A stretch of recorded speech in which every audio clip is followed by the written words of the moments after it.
Subscribe करिए हमारे channel target UP TET CTET को और बेल आइकन को दबाइए।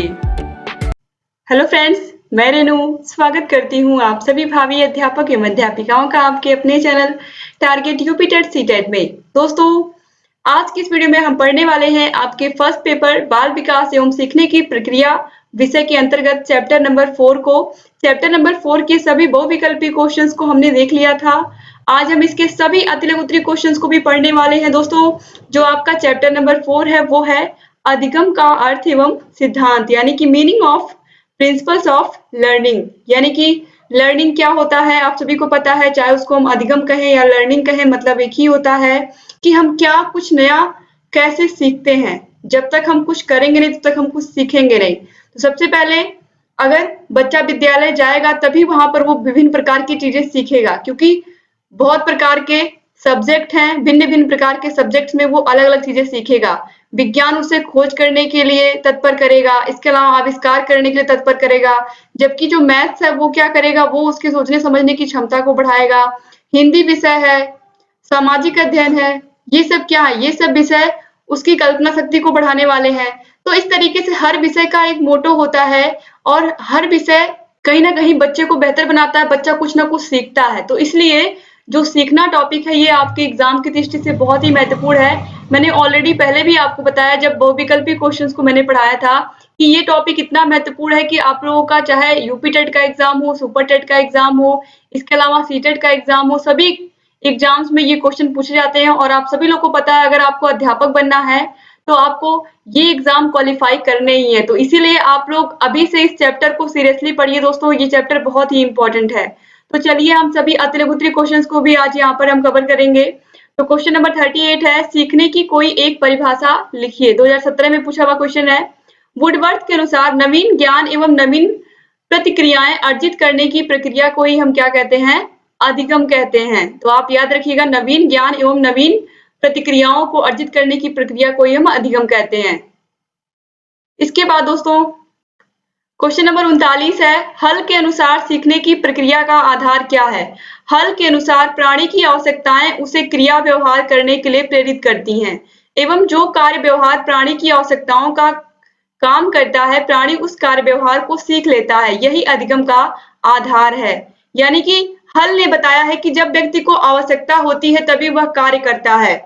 यानी कि जब आपको अपना लक्ष्य पता होगा, आपको अपना भविष्य पता होगा कि अगर मैं पढ़ाई करूंगा या करूंगी तो मेरा भविष्य उज्जवल होगा, अगर मैं अच्छे से सभी विषयों को पढ़ूंगी या पढ़ूंगा और हर एक विषय का गुण अध्ययन करूंगा। इसका मतलब ये है कि अगर आप अच्छे से सभी विषयों को पढ़ रहे हैं, आप अपना एग्जाम्पल ले लीजिए, आप डीएलएड कर रहे हैं, तो आप अगर अपने सभी विषयों को ध्यान से पढ़ रहे हैं जैसा कि हम पढ़ाते हुए चल रहे हैं, इसके अलावा आप अपने यूपी टेट और सुपर टेट की भी तैयारी बेहतर तरीके से करते हैं, तो आपको अपने लक्ष्य तक, यानी कि आपको शिक्षक बनने से कोई रोक नहीं सकता है। तो यहाँ पर भी यही बताया गया, जब आपको आपका लक्ष्य, आपकी आवश्यकता पता होगी कि हाँ हमको शिक्षक बनना है, तो आप उस कार्य को अच्छे से करोगे। तो इन्होंने सीखने की प्रक्रिया को ही क्या कहा है, ये प्राणी की एक आवश्यकता होती है। जब उसको आवश्यकता अपनी पता होगी तभी वह उसके लिए मेहनत करेगा और उस लक्ष्य को पाने की कोशिश करेगा। ठीक है, तो ये भी क्या है, एक अधिगम की परिभाषा आप मान सकते हैं इसको, या फिर सीखने की प्रक्रिया का आधार क्या है, जो कि बहुत ही अच्छे से हल ने बताया है। और यहाँ पर आप देखिए 2017 में पूछा हुआ क्वेश्चन है। क्वेश्चन नंबर 40 है, अधिगम को प्रभावित करने वाले किन्हीं 3 कारकों का उल्लेख कीजिए। दोस्तों, अधिगम को प्रभावित करने वाले यानी कि सीखने को जो प्रभावित करने वाले वो कारक हैं, वो कौन कौन से हैं? अभिप्रेरणा, वातावरण, अधिगम का समय एवं थकान। यानी कि व्यक्ति के अधिगम को काफी हद तक अभिप्रेरणा प्रभावित करती है। अभिप्रेरणा का मतलब है जब बच्चे के अंदर एक अभिप्रेरणा होगी, एक तत्परता होगी सीखने की, तो वो अच्छे से सीखेगा, अच्छे से लर्न करेगा। और उसका वातावरण भी अच्छा होना चाहिए। अगर क्लास में शोर हो रहा है तो पढ़ाई अच्छे से नहीं हो पाती है, तो वातावरण जो है वो भी शांत होना चाहिए कुछ सीखने के लिए। और अधिगम का समय एवं थकान, इस पर भी टीचर को ध्यान देना चाहिए कि बच्चे ऐसा ना हो सीखते सीखते थक गए हैं। तो इन सभी बातों का टीचर को ध्यान रखना चाहिए कि बच्चे जब तक क्लास में इंटरेस्ट ले रहे हैं आप तब तक ही पढ़ाइए, उसके बाद कोई और एक्टिविटी कराइए। लगातार अगर आप केवल और केवल लेक्चर देंगे क्लास में तो बच्चे निश्चित रूप से थक जाएंगे। तो आपको ख्याल रखना है कि बच्चों को छोटी छोटी एक्टिविटीज भी आप क्लास में कराते रहें। क्वेश्चन नंबर 41 है, कोहलर ने अपने सीखने के सिद्धांत का प्रतिपादन किसके ऊपर प्रयोग करके किया था? दोस्तों, कोहलर ने अपना प्रयोग चिंपैंजी पर किया था। चिंपैंजी या वनमानुष पर भी आप लिख सकते हैं। इसके अलावा उस वनमानुष का नाम क्या था? उसका नाम था सुल्तान। ये पूरा आप याद रखिएगा, एग्जाम की दृष्टि से महत्वपूर्ण है। इसके अलावा थार्नडाइक ने बिल्ली पर अपना प्रयोग किया था, पावलो ने कुत्ते पर किया था। ये सभी आपको याद होने चाहिए क्योंकि ये क्वेश्चन आपके एग्जाम में पूछे गए हैं। ये भी क्वेश्चन पूछा गया 2016 में।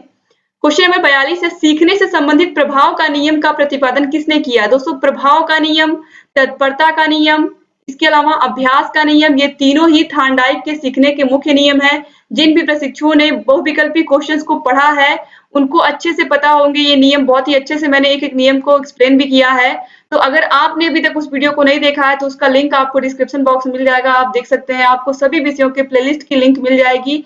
साइड में आई बटन आपको दिख रहा होगा। जब ये वीडियो पूरा हो जाएगा तो आप आसानी से उन सभी वीडियोस को देख सकते हैं जो आपने नहीं देखा है। तो आई बटन पर भी क्लिक करके आप सभी वीडियोस को देख सकते हैं दोस्तों। तो सीखने से संबंधित प्रभाव का नियम किसने दिया है? थार्नडाइक ने दिया है। आगे बढ़ते हैं, क्वेश्चन नंबर 43 है, अधिगम की दो विशेषताएं बताइए। दोस्तों, अधिगम की दो विशेषताएं क्या हैं? सीखना अनुभवों का संगठन है, सीखना सक्रिय क्रिया है। यानी कि जब आप कोई चीज सीखते हो तो आप क्या करते हो? आप ढेर सारे अपने एक्सपीरियंसेस का प्रयोग करते हो। जो आपने पहले ज्ञान सीखा है उन अनुभवों का आप प्रयोग करते हो, सीखी हुई चीजों का आप प्रयोग करते हो नई चीजें सीखने के लिए। और सीखना क्या, एक सक्रिय क्रिया है। आप जब भी कोई चीज सीखते हो, जो भी लर्निंग आप करते हो, कहीं ना कहीं वो एक सक्रिय क्रिया होती है। लगातार सक्रियता क्लास में बनी होनी बहुत जरूरी है। ये नहीं कि केवल टीचर पढ़ा रहे हैं, बच्चे केवल और केवल चुपचाप सुन रहे हैं, ऐसा नहीं होना चाहिए। लगातार टीचर्स को ये बच्चों से लगातार डिस्कशन करना चाहिए ताकि ये रहे कि हाँ, क्लास में सभी बच्चे ध्यान से पढ़े। ऐसा ना हो कि केवल टीचर पढ़ा रहे हैं और बच्चे केवल सुन रहे हैं। तो ऐसा नहीं होना चाहिए। टीचर्स को भी बच्चों से क्वेश्चन पूछना चाहिए और बच्चों को भी जहां ना समझ में आए वहां पर टीचर से क्वेश्चन पूछने चाहिए। इसके बाद क्वेश्चन नंबर 44 है, अधिगम व्यवहार एवं दृष्टिकोण दोनों का परिमार्जन है। किसने कहा है? दोस्तों, ये कहा है मर्फी ने।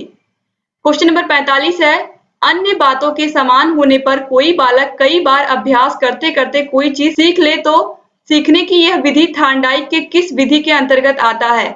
यहाँ पर कहा गया है कोई कार्य बालक अगर अभ्यास करते करते सीख ले रहा है तो थार्नडाइक के किस विधि के अंतर्गत या किस नियम के अंतर्गत ये आता है? तो अगर अभ्यास करते करते कोई कार्य सीख रहा है बच्चा तो वो हो जाएगा प्रयत्न और भूल का सिद्धांत, जो कि थार्नडाइक ने दिया है। ठीक है, तो यहाँ पर देखिए एडवर्ड एल थार्नडाइक के प्रयत्न और भूल का सिद्धांत। जब कोई अभ्यास करते करते यानी कि अपनी गलतियों से सीखते सीखते कोई नई चीज सीख लेता है तो वो आता है थार्नडाइक के प्रयत्न और भूल के सिद्धांत के अंतर्गत। और थार्नडाइक ने यही सिद्धांत दिया है सीखने के सिद्धांत में, प्रयत्न और भूल का सिद्धांत। इसके अलावा इन्होंने सीखने के 3 मुख्य नियम दिए हैं और 5 गौड़ नियम दिए हैं, तो ये भी आप याद रखिएगा।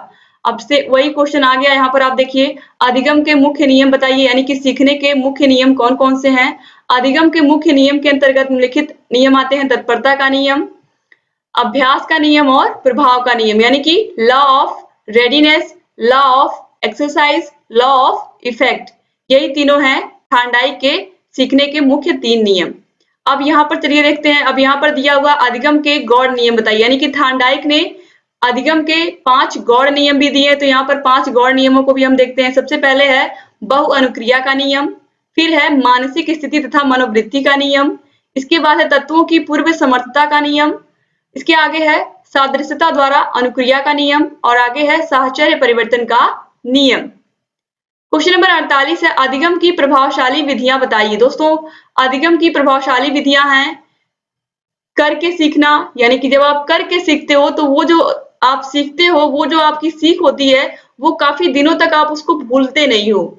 अनुकरण द्वारा सीखना मतलब टीचर जो भी बताते हैं या टीचर का ही आप अनुसरण करते हैं, तो इस तरीके से इसमें भी आप अच्छे से सीख लेते हैं। निरीक्षण करके सीखना, किसी भी चीज का निरीक्षण करके भी आप सीखते हो। इसके अलावा परीक्षण करके तो आप सीखते ही हो।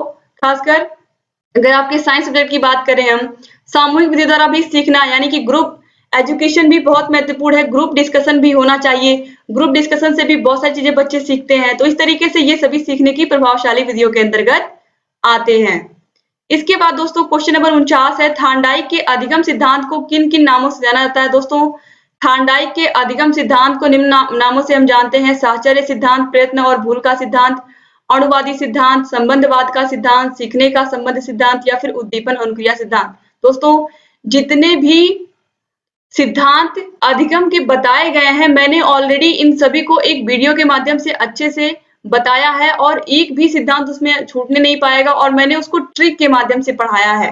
तो अगर आपने उस वीडियो को नहीं देखा है, तो मैंने जितने भी वीडियो मैंने बनाए हैं आपके बाल विकास विषय के, उनका मैंने ऑलरेडी पूरा एक प्लेलिस्ट बना दिया है। आपको उसकी भी लिंक डिस्क्रिप्शन बॉक्स में मिल जाएगी। वो वीडियो बहुत ही महत्वपूर्ण है दोस्तों। अगर आपने अच्छे से उन वीडियोस को देख लिया, तो आपका जो बाल विकास चैप्टर है वो बहुत ही अच्छे से तैयार भी हो जाएगा और इसके बाल विकास जो आपका सब्जेक्ट है ये पूरा अच्छे से तैयार हो जाएगा और आपको कहीं किसी प्रकार की कोई समस्या भी नहीं आएगी। आप सभी टॉपिक्स को बहुत ही इजी वे में समझ जाओगे। तो आपको ट्रिक से भी समझने को मिलेगा और आसानी से आप उसको समझ भी जाओगे। तो सभी मनोवैज्ञानिकों के जितने भी सिद्धांत है सीखने के, मैंने सभी को इकट्ठे एक ही वीडियो में बना दिया है, आप देख सकते हैं। क्वेश्चन नंबर 50 है, नतोदर वक्र का दूसरा नाम बताइए। दोस्तों, नतोदर वक्र का दूसरा नाम वर्धनशील उपलब्धि वक्र यानी कि कर्व ऑफ इंक्रीजिंग रिटर्न्स या सकारात्मक गति वक्र है। यानी कि ये सीखने का वक्र होता है जो कि एक सकारात्मक गति बताता है कि बच्चा पढ़ाई में अच्छा हो रहा है। क्वेश्चन नंबर 51 है, क्षैतिज स्थानांतरण को स्पष्ट कीजिए। दोस्तों, क्षैतिज स्थानांतरण सीखने का स्थानांतरण मैंने आपको बताया था और इसको भी मैंने 2 वीडियो के माध्यम से आप लोगों को ऑलरेडी पढ़ाया भी है। तो यहाँ पर मैंने इसीलिए सभी वीडियोस को इकट्ठा कर दिया है ताकि आप आसानी से बाल विकास के सभी वीडियोस को देख सकें और उन सभी वीडियोस का भी एक प्लेलिस्ट बना दिया है ताकि आसानी से आपको कहीं भी किसी भी वीडियो को ज्यादा ढूंढना ना पड़े और आसानी से आप उन वीडियोस को देख लें। दोस्तों, जो अधिगम होता है उसका स्थानांतरण होता है, ये मैंने ऑलरेडी आपको बताया था। जैसे कि जब आप पहले साइकिल चलाना सीखते हो, उसके बाद आप स्कूटी चला लेते हो, स्कूटर चला लेते हो या बाइक चला लेते हो, फिर धीरे धीरे आप 4 व्हीलर चला लेते हो। तो इस तरीके से क्या होता है कि आपने एक परिस्थिति में जो ज्ञान सीखा वही आपके दूसरे परिस्थिति में भी काम आ रहा है। तो वही चीज होता है अधिगम का स्थानांतरण और इसे भी कई भागों में बांटा गया है। तो यहाँ पर बात हो रही है क्षैतिज स्थानांतरण की। तो क्षैतिज स्थानांतरण या हॉरिजॉन्टल ट्रांसफर क्या होता है, चलिए देखते हैं। जब किसी परिस्थिति में अर्जित ज्ञान, अनुभव या प्रशिक्षण का उपयोग व्यक्ति के द्वारा उसी प्रकार की लगभग समान परिस्थिति में किया जाता है तो इसे सीखने का क्षैतिज स्थानांतरण कहते हैं। जैसे उदाहरण के लिए गणित के जोड़ घटाने के प्रश्नों को हल करने का अभ्यास उसी तरीके के अन्य प्रश्नों को हल करने में काम आता है। यानी कि अगर आपने जोड़ घटाना सीख लिया है तो आपको अगर टीचर अलग सवाल देते हैं घर से करके लाने के लिए तो भी आप आसानी से कर लोगे। या फिर अगर आपने अच्छे से जोड़ और घटाने सीख लिए हैं तो आप गुणा करना भी सीख लोगे, यानी कि आपको गुणनफल निकालना भी अच्छे से आ जाएगा। तो ये अधिगम का स्थानांतरण के अंतर्गत आता है। क्वेश्चन नंबर 52 है, अब ऊर्ध्व स्थानांतरण क्या होता है, चलिए देखते हैं। जब किसी परिस्थिति में अर्जित ज्ञान, अनुभव या प्रशिक्षण का उपयोग प्राणी के द्वारा किसी अन्य विभिन्न प्रकार की या उच्च स्तरीय परिस्थितियों में किया जाता है तब इसे सीखने का ऊर्ध्व स्थानांतरण कहते हैं। यानी कि इसे हम क्या कहते हैं, वर्टिकल ट्रांसफर कहते हैं। जब हमने कोई किसी परिस्थिति में कोई ज्ञान या अनुभव या प्रशिक्षण लिया और उसके बाद हम क्या करते हैं, उसी ज्ञान का, उसी अनुभव का हम किसी अन्य परिस्थिति में प्रयोग करते हैं तो वो क्या हो जाता है, ऊर्ध्व स्थानांतरण या वर्टिकल ट्रांसफर हो जाता है। जैसे स्कूटर चलाने वाले व्यक्ति द्वारा कार चलाना सीखते समय उसके पूर्व के अनुभव का ऊर्ध्व स्थानांतरण होता है। यानी कि इसे हम क्या कहते हैं, ऊर्ध्व स्थानांतरण कहते हैं। जैसे आपने साइकिल से स्कूटर चलाना सीखा, स्कूटर से आप पहुंच गए, फिर कार चलाना सीखने लगे। तो इस तरीके से ये जो होता है ये ऊर्ध्व स्थानांतरण होता है क्योंकि आप जो पहले चीजें सीखे हैं उनका आप उपयोग करते हैं इन्हें सीखने में।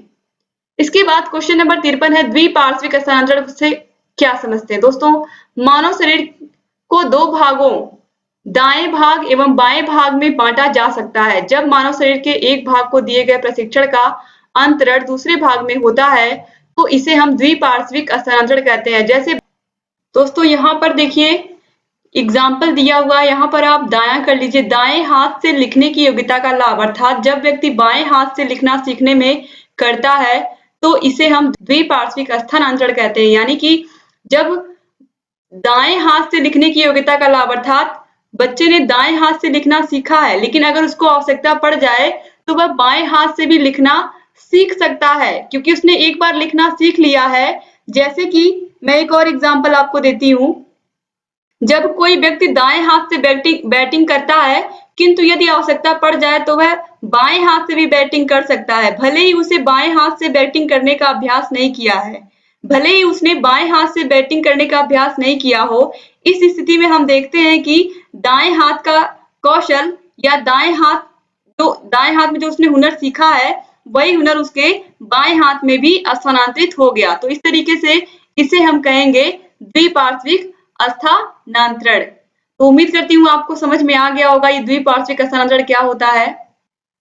क्वेश्चन नंबर 54 है, सीखने का स्थानांतरण संप्रत्यय को स्पष्ट कीजिए। दोस्तों, सीखी हुई क्रिया या विषय का अन्य परिस्थितियों में उपयोग करने को ही हम सीखने का स्थानांतरण कहते हैं। ये भी क्वेश्चन पूछा हुआ है 2018 में। क्वेश्चन नंबर 55 है, अधिगम स्थानांतरण की कोई एक परिभाषा लिखिए। दोस्तों, सोरेनसन के अनुसार स्थानांतरण में एक उपस्थिति में अर्जित ज्ञान, आदतों और प्रशिक्षण का किसी दूसरी परिस्थिति में स्थानांतरित किए जाने का उल्लेख होता है। इसके बाद क्वेश्चन नंबर 56 है, पूर्व ज्ञान, विषय वस्तु, शारीरिक स्वास्थ्य व परिपक्वता, मानसिक स्वास्थ्य व परिपक्वता, अधिगम की इच्छा व प्रेरणा आदि किसे प्रभावित करने वाले कारक माने जाते हैं। दोस्तों, पूर्व ज्ञान, विषय वस्तु, शारीरिक स्वास्थ्य व परिपक्वता, मानसिक स्वास्थ्य व परिपक्वता, अधिगम की इच्छा व प्रेरणा आदि अधिगम को प्रभावित करने वाले कारक माने जाते हैं। ये सभी क्या है? सीखने को प्रभावित करने वाले कारक हैं। जब ये सभी चीजें संतुलित होती हैं तभी कोई बच्चा नई चीजों को सीख पाता है, यानी कि वो अधिगम की प्रक्रिया को कर पाता है। और ये क्वेश्चन भी पूछा हुआ है 2016 में। इसके बाद क्वेश्चन नंबर 57 है, जब एक कुत्ते के सामने पहले घंटी बजाई जाती है, फिर उसके सामने भोजन का टुकड़ा दिया जाता है और कुत्ता लार स्राव करता है, यह प्रक्रिया कई बार होने के बाद प्रयोगकर्ता द्वारा बजाने की, यानी कि बिना भोजन दिए ही कुत्ते द्वारा लार स्राव करना, किसके और कौन से सिद्धांत के अंतर्गत आता है। दोस्तों, कुत्ते पर प्रयोग किसने किया था? आपको क्वेश्चन देखते ही याद आ गया होगा, पावलो ने इसका प्रयोग किया था और पावलो ने संबंध प्रतिक्रिया सिद्धांत दिया था और यही प्रयोग करके उन्होंने ये सिद्धांत दिया था। ये भी क्वेश्चन पूछा गया 2015 में। क्वेश्चन नंबर 58 है, पावलो द्वारा अपने प्रयोग में पहले घंटी बजती थी, फिर भोजन दिया जाता था, यह प्रक्रिया कई बार होने पर अंत में क्या पाया गया। दोस्तों, पावलो ने कुत्ते पर अपने प्रयोग को बार बार दोहराया। तीसरे चरण में उन्होंने कुत्ते को भोजन न देकर केवल घंटी बजाई। इस बार घंटी की आवाज सुनते ही कुत्ते के मुंह से लार आ गई या कुत्ते के मुंह में लार आ गई।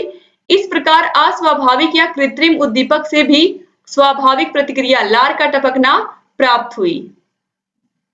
इसके बाद क्वेश्चन नंबर 59 है, सीखने के वक्र में सीखने की उन्नति होना किस रूप में प्रदर्शित की जाती है। सीखने के वक्र में सीखने में उन्नति होना को एक सीधी रेखा के रूप में प्रदर्शित किया जाता है, जैसे कि आप यहाँ पर देख सकते हैं, अभ्यास या प्रयास और अधिगम की मात्रा लगातार बढ़ती हुई जा रही है इसमें।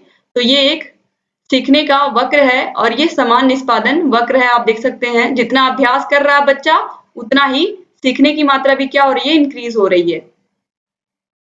क्वेश्चन नंबर 60 है, सकारात्मक स्थानांतरण क्या है। दोस्तों, जब पूर्व ज्ञान, अनुभव या प्रशिक्षण नए प्रकार के सीखने में सहायता देता है तो उसे हम सकारात्मक स्थानांतरण कहते हैं। इसमें आप सभी सकारात्मक स्थानांतरणों को रख सकते हैं, जैसे कि बाइक आपने चलानी सीख ली तो आप कार चलाना सीख जाते हैं धीरे धीरे।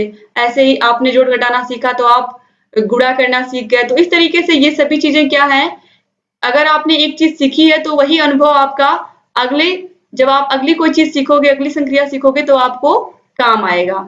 क्वेश्चन नंबर 61 है, जब बालक किसी तथ्य कार्य को दूसरे बालक के तथ्य कार्य को देखकर उसकी तरह सीखता है तो वह सीखने की कौन सी विधि होती है। तो दोस्तों, ये होती है सीखने की अनुकरण विधि। अगर आप किसी को देख करके कुछ सीख रहे हो उसी के तरीके से तो उसे हम कहते हैं सीखने की अनुकरण विधि, और ये भी क्वेश्चन पूछा हुआ है। क्वेश्चन नंबर 62 है, पावलो ने सीखने से संबंधित अपने सिद्धांत का प्रतिपादन किसके ऊपर किया था। दोस्तों, पावलो ने अपना प्रयोग कुत्ते पर किया था, ये मैंने आपको बताया भी है। क्वेश्चन नंबर 63 है, थार्नडाइक ने अपने सीखने के सिद्धांत के अंतर्गत कितने नियमों की चर्चा की है। दोस्तों, थार्नडाइक ने अपने सीखने के सिद्धांत के अंतर्गत 3 मुख्य नियम दिए हैं, जो कि है अभ्यास का नियम, प्रभाव का नियम, तत्परता का नियम, और 5 गौड़ नियम भी दिए हैं। लेकिन मुख्य नियम आप नाम जरूर याद रखिएगा क्योंकि ये बहुत ही इंपॉर्टेंट है। उम्मीद करती हूँ कि वीडियो अच्छा लगा होगा। अगर वीडियो अच्छा लगा तो प्लीज वीडियो को लाइक कर दीजिए और आपके जितने भी फ्रेंड्स हैं सबको इस वीडियो को शेयर भी कर दीजिए, ताकि अधिक से अधिक प्रशिक्षुओं तक ये वीडियो पहुंच सके और अधिक से अधिक हमारे भाई बहन लगातार इन वीडियोस को देख सकें। दोस्तों, आप लोग इस वीडियो को शेयर भी कर सकते हैं अपने कॉलेज के ग्रुप में, व्हाट्सएप ग्रुप या फिर फेसबुक ग्रुप, जहां पर भी आपको लगे इस वीडियो की जरूरत है आपके, दोस्तों को, ताकि अधिक से अधिक लोग हमारे चैनल से जुड़ सकें और सभी लोग अच्छे से इन वीडियोस को देख करके पढ़ाई अपनी अच्छे से कर सकें। दोस्तों, अगर अभी तक आपने हमारे channel target UP TET CTET को सब्सक्राइब नहीं किया है तो प्लीज तुरंत सब्सक्राइब करिए। नीचे लाल कलर का बटन होगा सब्सक्राइब का, उसको क्लिक कर दीजिए और बगल में घंटी का निशान होगा, उसको भी जरूर प्रेस कर दीजिए, ताकि हम जो भी नई वीडियोस बनाते हैं उसका नोटिफिकेशन आपके पास समय से पहुंच जाए और आप लगातार ऐसे ही हमारे सभी वीडियोस को देखते रहें। आपको सभी विषयों के प्लेलिस्ट की लिंक इस वीडियो के नीचे डिस्क्रिप्शन बॉक्स में मिल जाएगी। साइड में आई बटन पर भी क्लिक करके आप सभी वीडियोस को देख सकते हैं। दोस्तों, अपना ख्याल रखिएगा, अपने परिवार का ख्याल रखिएगा और ऐसे ही हमारे चैनल से जुड़े रहिएगा। जय हिंद दोस्तों।